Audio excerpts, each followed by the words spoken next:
I can't sleep tonight without a man. I need a man who will handle, cuddle with me, and love me like never before. I am here, try me. "I can't sleep tonight without a man," said the giant bride, and for the first time in his life, hardened gunslinger Jake Calhoun understood what loneliness truly meant. She'd arrived on the worst blizzard in Wyoming history, 6 feet of woman, with hands that could rope a steer and eyes that had seen too much sorrow. The townspeople called her unnatural, but Jake saw something else. A woman who'd been strong for so long, she'd forgotten how to be soft. When he let her stay that night, neither expected what would follow, a love so fierce it would challenge every conviction they held, rewrite the rules of their rough frontier town, and prove that sometimes the greatest courage isn't in standing alone, but in choosing to stand together. Jake's cabin door slammed open with the wind, and there she stood, Astrid Thorson soaked to the bone, her wedding dress frozen stiff as armor. Yes, a wedding dress, in a blizzard. The white lace had turned grey with mud, ripped at the hem, from walking through snowdrifts higher than most men's knees. But she'd walked through them anyway, because the alternative was freezing to death in a stagecoach, abandoned by its driver. "Please," she said, and her voice carried an accent. Norwegian, maybe Swedish. "They said you live alone. They said you don't turn people away." That was a lie. Jake turned everyone away. Had for 5 years, ever since Mary died coughing blood into white handkerchiefs. But this woman, this giant of a woman, stood in his doorway with ice in her eyelashes and desperation in her voice, and he found himself stepping aside. She actually ducked to enter his cabin. That's when he really saw her size. Not fat, no. This woman was built like she'd been carved from mountain stone, shoulders broader than most cowboys, arms that had clearly known work. Real work. The kind that broke most men. "Conrad Briggs was supposed to marry me today," she said, water pooling at her feet as the heat from Jake's fire began melting the ice on her dress. "Sent for me from Minnesota. 3 months of letters. Beautiful letters. Said he wanted a strong wife who could help him build something in this territory." She laughed, but it sounded like breaking glass. "He took one look at me stepping off that stage and said no, right there in front of everyone. Said he'd ordered a bride, not a barn." Jake poured whiskey, handed it to her, noticed how her hands swallowed the glass whole. The other passengers found places to stay. She continued. The banker's wife, the traveling preacher, even the salesman with his case of snake oil. But every door that opened for them closed for me. Too tall, they said, too strong, too much. The wind screamed outside, rattling the windows. Jake knew that wind. It killed people, froze them where they stood. This woman had walked through it in a wedding dress. "I can work," Astrid said quickly, mistaking his silence for hesitation. "These hands can do anything a man's can do. Better even. I've birthed calves, broken horses, built fences. I don't need protection. I just need—" Her voice cracked. The glass in her hand shook. "I just need to not be alone tonight. I've been alone so long, I've forgotten what it feels like to have someone else breathing in the same room. To know that if I died in my sleep, someone would notice before spring." Jake knew that feeling, knew it like he knew the weight of the colt on his hip. 5 years of sleeping alone, 5 years of waking up, reaching for someone who wasn't there. 5 years of being the most feared man in 3 territories and the loneliest soul in Wyoming. "You can stay," he said. She looked up at him, actually up, which hadn't happened since he was 12 years old. Her eyes were green as spring grass, and they held tears she wouldn't let fall. "There's a room in the back," he continued. "Was meant for someone else, never got used. That room had been for the children he and Mary would never have. He'd built it with his own hands, painted it yellow because Mary said yellow was the color of hope. No one had ever slept in it." "I know what you're thinking," Astrid said suddenly. "A decent woman doesn't show up at a man's cabin at night, doesn't beg to stay, doesn't admit she's so lonely it feels like dying." She set down the whiskey glass, stood to her full height. But I'm past caring what's decent. When the whole world tells you you're wrong just for existing, you stop trying to be right. She moved toward the back room, stopped at the doorway, turned back. They say you've killed 16 men. 17. Killed one in Denver last month. They say you're dangerous. I am. Good, she said, and for the first time since she'd arrived, something like a smile touched her lips. Because tomorrow, when this storm breaks, Conrad Briggs and his friends are going to come looking for me. They don't like being embarrassed. And a giant woman in a wedding dress walking away from their mockery, that's the kind of embarrassment men like them don't forgive. She disappeared into the back room. Jake heard the wet wedding dress hit the floor, heard her wrap herself in the quilts Mary's mother had made, heard her try to muffle her crying. He sat by the fire, cleaning his guns. Both Colts, the Winchester, the shotgun he kept for close work, because she was right. Men like Conrad Briggs didn't forgive embarrassment, and Jake Calhoun didn't forgive men who hurt women. The storm raged on. In the back room, Astrid's crying stopped. Her breathing steadied. She'd fallen asleep knowing someone else was there, someone dangerous enough to keep other dangers away. Jake stayed awake, watching the door, listening to the wind, remembering what it felt like to protect someone. By dawn, the storm would break. By noon, Conrad Briggs would come. By sunset, the good people of Cedar Ridge would learn that sometimes the most dangerous man and the most unusual woman were exactly what each other needed. But tonight, in the middle of the worst blizzard in Wyoming history, two lonely souls shared a cabin. One slept, one stood guard. Both began to remember what it felt like to not be alone. The next morning came with silence, the kind of silence that follows a storm's rage, heavy, waiting, dangerous. Jake had stayed awake all night, watching shadows move across the walls, listening to Astrid breathe in the back room. Every few hours, she'd made small sounds in her sleep. Not nightmares, just the sounds of someone remembering they weren't alone. When she emerged at dawn, she wore her wedding dress again. It was the only clothing she had, and it had dried, stiff as bark. The mud stains looked like bruises against the white lace. "I can't go to town like this," she said simply. Jake opened Mary's trunk. He'd sworn he'd never open it again, but here he was, pulling out dresses that hadn't seen daylight in 5 years. Mary had been small, delicate as a bird. Her clothes looked like doll's clothing next to Astrid. "These won't fit," Astrid said, holding up a blue calico dress that would have torn if she'd tried to put her arm through the sleeve.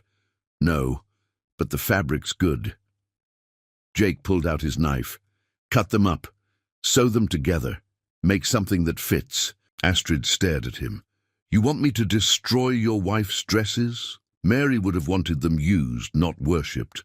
For the next 2 hours, Astrid worked with needle and thread, while Jake watched the horizon through the window. She combined 3 dresses into one, taking fabric from here, adding panels from there. Her fingers moved with surprising grace for their size. This woman who could rope cattle could also create delicate stitches. "My mother taught me," she said, catching his glance. "Said even a big girl needs to know how to be gentle. Took me years to learn. Broke 100 needles before I got it right. By the time the sun was fully up, she'd created something wearable, not beautiful, but functional." The patchwork dress made her look like exactly what she was, someone making do with what they had. "Riders coming," Jake said suddenly. 6 men on horseback picking their way through the snowdrifts. Conrad Briggs led them, his red beard visible even from a distance. Jake recognized the others. Ranch hands, the kind who enjoyed cruelty when they had numbers. "Stay inside," Jake said, checking his Colts. "No," Astrid stood beside him. "I won't hide, not anymore." The riders stopped 20 feet from the cabin. Conrad's horse stamped and snorted, breath steaming in the cold air. "We've come for the woman," Conrad called out.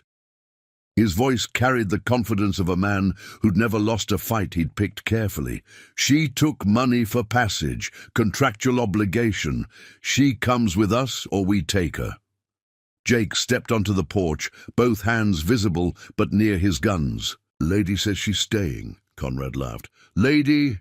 That thing ain't no lady. Look at her, bigger than most men, stronger too, I'd bet. You know what we call women like that where I come from? Conrad, please, Astrid said, stepping out beside Jake. I'll pay back the travel money, every cent, just leave. It ain't about money, Conrad spat into the snow. It's about principle. I ordered a wife, a real wife, not some circus freak who'd make me a laughingstock. You owe me for the embarrassment. One of the ranch hands, a lean man with dead eyes, spoke up. Let us take her, Calhoun. You don't want this trouble. Not over something like her. Something like her. The words hung in the air like icicles. Jake felt Astrid tense beside him, felt her shame and anger mixing like gunpowder and flame. He knew that feeling, the feeling of being called something instead of someone. Here's what's going to happen, Jake said, his voice dropping to the tone that had preceded 17 deaths. You're going to turn around, ride away, never come back, never speak to this woman again, never speak about this woman again. Conrad's hand moved toward his gun. You threatening me, Calhoun? No. Threatening suggests you have a choice. The tension stretched tighter than wire. 6 men, 6 guns, but they all knew Jake's reputation, knew he could drop at least 3 before they cleared leather. The question was, who wanted to be those 3? She ain't worth dying for, Conrad said finally, but his voice wavered. You're right, Jake replied, but she's worth killing for. The distinction hung between them like a blade. Conrad's horse shifted. One of the ranch hands whispered something. They all knew the mathematics of death, and the numbers didn't favor them. But Conrad had to save face, had to leave with something. She's cursed, you know, barren as desert rock. That's why her first husband really died, killed himself rather than live with a woman who couldn't give him sons. The lie hit Astrid like a physical blow. Jake heard her breath catch, saw her hands clench. That's not true, she whispered. Thomas died in a logging accident. He loved me. He said I was perfect exactly as I was. Perfect? Conrad laughed again. You're a mistake of nature. Too big, too strong, too much of everything a woman shouldn't be. No man could love that. Your husband probably walked into that log on purpose. Astrid made a sound like a wounded animal, started to step forward. Jake's hand caught her arm, gentle but firm. Then he did something that shocked everyone, including himself. He laughed, not cruel laughter, not mocking, but genuine, warm laughter that seemed impossible, coming from a man who'd lived 5 years in emotional winter. You think strength is a flaw? Jake asked Conrad. You think a woman who can work beside a man, stand beside him, fight beside him, you think that's wrong. He looked at Astrid then, really looked at her. I think it's magnificent. The word hung in the morning air. Magnificent. Astrid's eyes widened. In 28 years of life, no one had ever called her magnificent. You're both insane, Conrad said, but his words had lost their power. You deserve each other. The killer and the freak. They wheeled their horses around, started riding away, but Conrad couldn't resist one last shot. When you get tired of playing with your giant doll, Calhoun, bring her back. I'm sure someone will pay good money to see her in a cage. Jake's gun was in his hand before Conrad finished the sentence. The shot echoed across the snow-covered valley. Conrad's hat flew off his head, a hole punched clean through the crown. Next one goes lower, Jake called out. They rode away faster, leaving Conrad's hat lying in the snow like a fallen flag of surrender. When they were gone, Astrid sat down hard on the porch steps. Her whole body shook, not from fear, from rage, from years of holding back words she wanted to scream. He was lying, she said finally, about Thomas, about being barren. Thomas and I tried for 3 years. The doctor said it was just bad luck, but after Thomas died, I was almost grateful we'd never had children. How could I protect them when I couldn't even protect myself from men's words? Jake sat beside her. The porch creaked under their combined weight. My Mary couldn't have children either. Something wrong with her insides, the doctor said, made her feel like she'd failed me. No matter how many times I told her she was enough, just her, she never believed it. Did you mean it, when you said she was enough? Every word. And I'd have traded 100 children for one more day with her. They sat in silence as the sun climbed higher. Two people who'd been told they were wrong in different ways. One too dangerous, one too strong. Both too much for a world that preferred people in neat, small packages.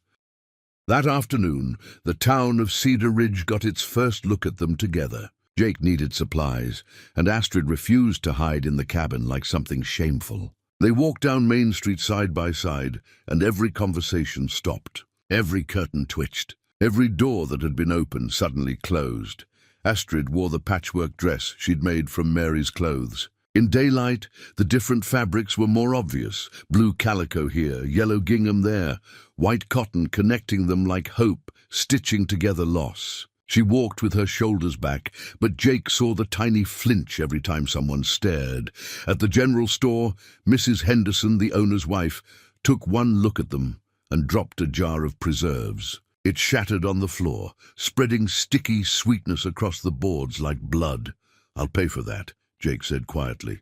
No need, Mrs. Henderson stammered. But she wasn't looking at Jake. She was staring at Astrid like she was seeing something impossible. A giant woman standing next to the most dangerous man in Wyoming, wearing a dress made from pieces of the past. Astrid knelt, a long way down for her, and began picking up the glass shards with her bare hands.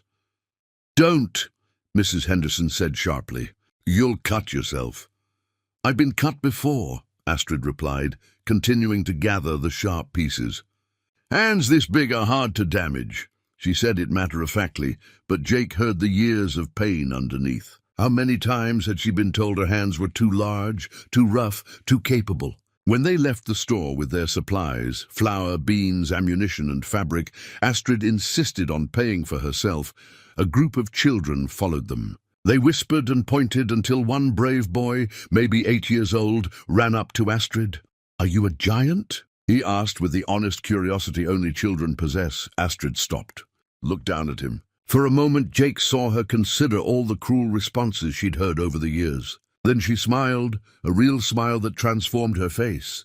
Yes, she said simply. I'm a giant who makes the best apple cake in 3 territories.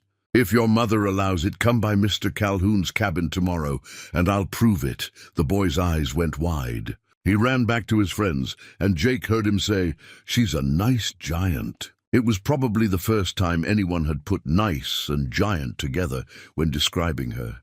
They were almost back to the cabin when the Reverend Michaels intercepted them. He was a thin man who wore his righteousness like armor. Mr. Calhoun, he said, ignoring Astrid entirely. I must speak with you about the impropriety of your situation. What situation? Jake's voice was dangerously quiet. An unmarried woman. Living with an unmarried man. Surely you understand how this appears. It appears, Jake said slowly, like I offered shelter to someone who needed it. Very Christian of me, wouldn't you say? The Reverend's face reddened. The woman should find appropriate accommodation with a proper family. A godly family. A godly family? Astrid spoke for the first time, her accent thickening with emotion. Like the godly families who locked their doors when I knocked? Like the godly men who suggested I sell myself because no one would marry me for free? There are appearances to maintain. Appearances. Astrid stepped forward and the Reverend stepped back. You want to talk about appearances? How about the appearance of Christianity that turns away someone in need because they're too tall? How about the appearance of godliness that judges someone for the body God gave them? Her voice rose with each word. People had stopped in the street to watch. The giant woman confronting the minister. You don't understand, the Reverend stammered. There are rules, traditions. A woman like you, a woman like me, Astrid interrupted, has heard enough about what kind of woman I am. Strong like me, tall like me, alone like me, different like me, but never just a woman. Never just Astrid. She turned to walk away, then stopped. Turned back. You know what your Christ said about people like me? Nothing. He said nothing about being too tall or too strong. But he said plenty about hypocrites.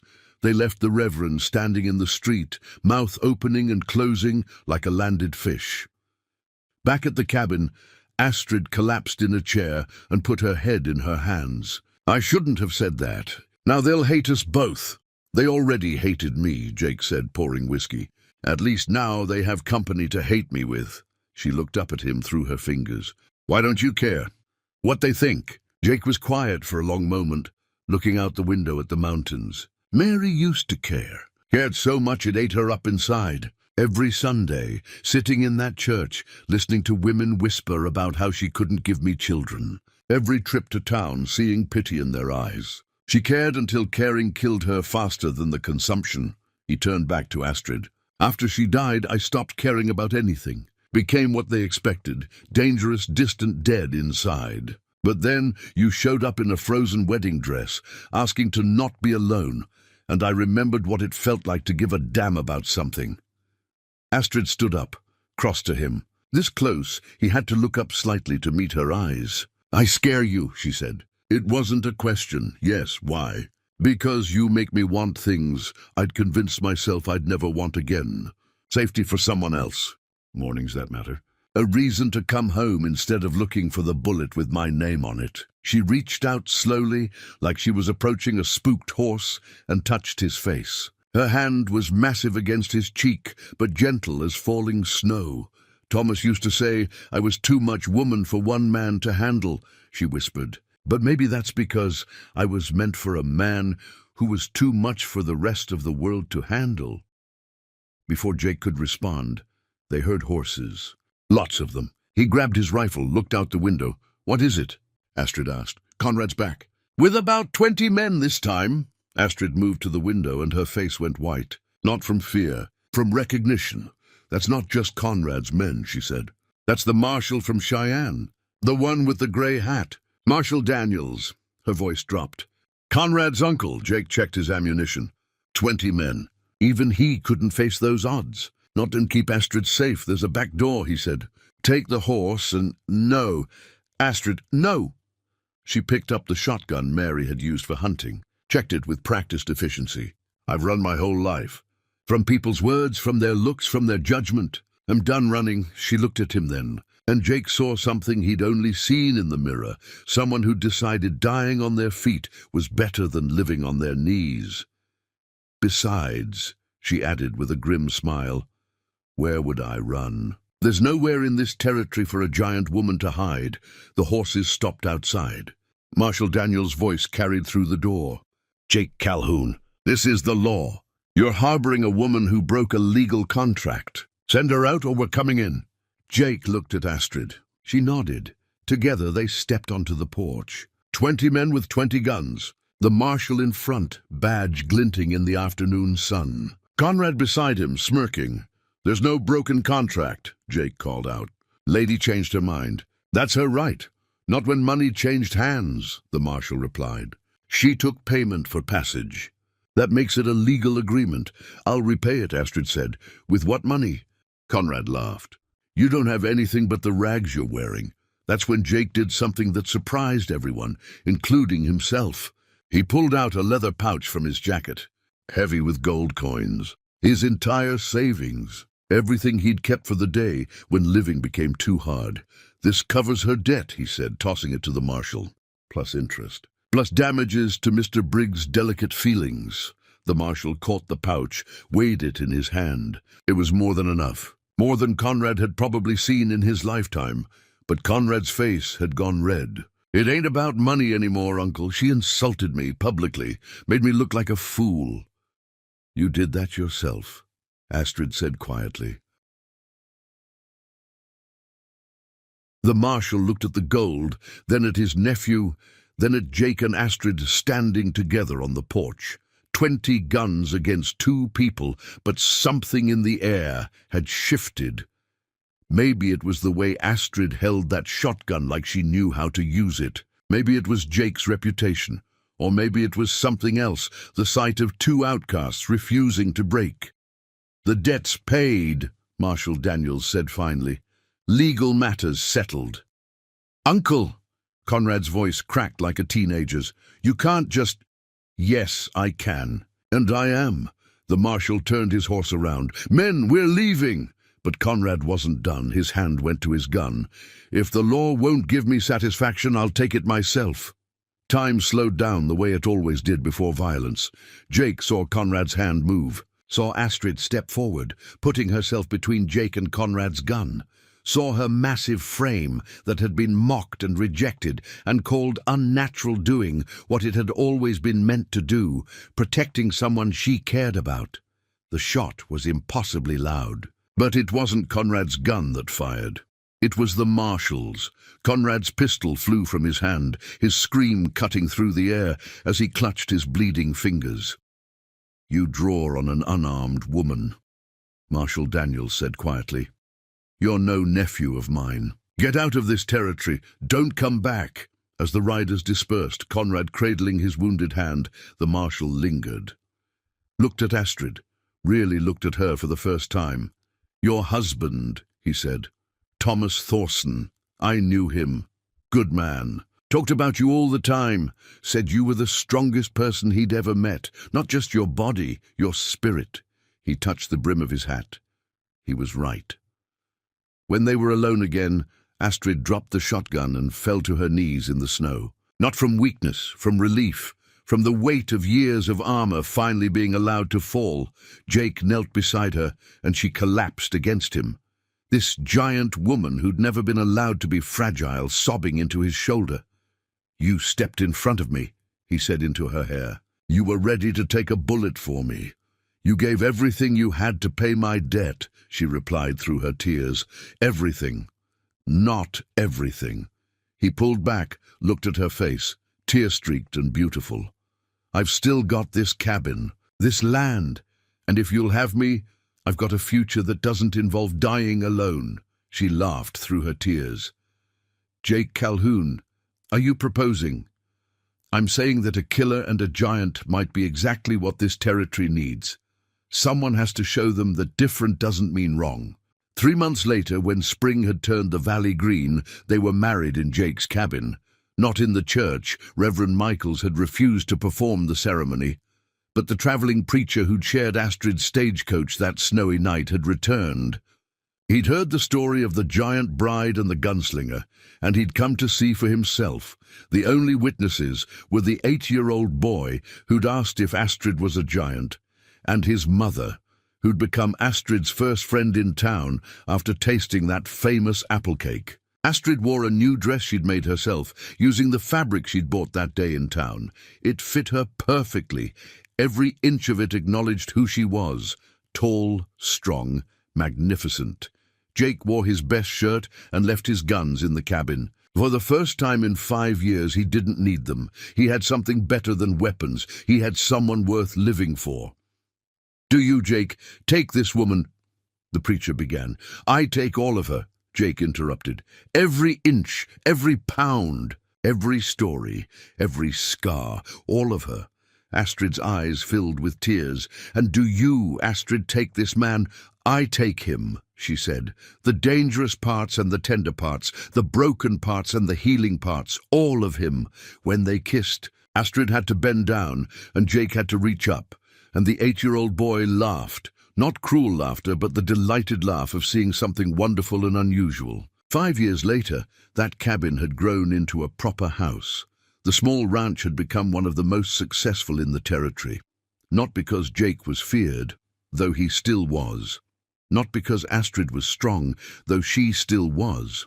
But because, together, they'd proven something the town needed to learn.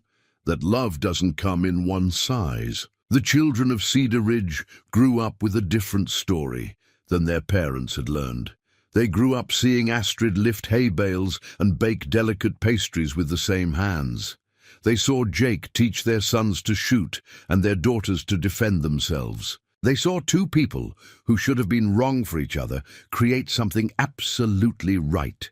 And on winter nights, when the snow piled high and the wind howled like wolves, Astrid would tell the town's children stories about a giant woman who'd been told she was too much, about a dangerous man who'd been told he was too broken, about how they'd found each other in a blizzard and discovered that sometimes the people who don't fit anywhere else fit perfectly together.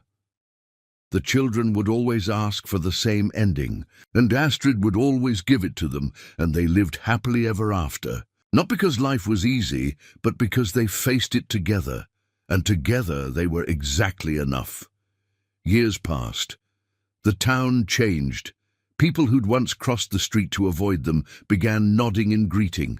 Women who'd whispered about Astrid began asking her advice about their own struggles. Men who'd feared Jake began respecting the man who'd chosen love over loneliness. But the biggest change came the day a new stagecoach arrived. A woman stepped out, 6 feet tall, broad-shouldered, with tears in her eyes and nowhere to go. The townspeople started to turn away, to close their doors, to whisper, until Astrid Calhoun walked forward, all 6 feet of her, and said loud enough for everyone to hear, "You're perfect exactly as you are, and you're welcome here." That night, as Jake and Astrid lay together in the bed that no longer felt empty, she whispered, "Do you remember what I said that first night, that I couldn't sleep without a man?" "I remember everything about that night." "I was wrong," she said, turning to face him. "I couldn't sleep without you, specifically you, the man who saw me when everyone else saw a giant." "And I saw a giant," Jake replied, pulling her close. "A magnificent giant who saved my life by walking through my door." Outside, another blizzard was building. But inside, 2 people who'd once been too much for the world had found they were exactly enough for each other. Love doesn't always arrive in the package we expect. Sometimes it's too tall. Sometimes it's too dangerous. Sometimes it's wrapped in a frozen wedding dress and delivered in a blizzard. But love, real love, doesn't care about the size of your body or the scars on your soul. It only cares that when you find it, you're brave enough to say yes. And in a cabin in Wyoming, on the worst blizzard in territorial history, a giant bride and a gunslinger said yes. And that yes changed everything. If this story touched your heart, if it reminded you that love comes in all sizes and that being different isn't wrong, then hit that subscribe button and ring the notification bell. Share this story with someone who needs to hear that they're perfect exactly as they are. And let us know in the comments where you're watching from, whether you're in a big city or a small town like Cedar Ridge, whether you're feeling too much or not enough. Know that you're part of our story circle. Until tomorrow, remember, the greatest courage isn't in standing alone, but in choosing to stand together.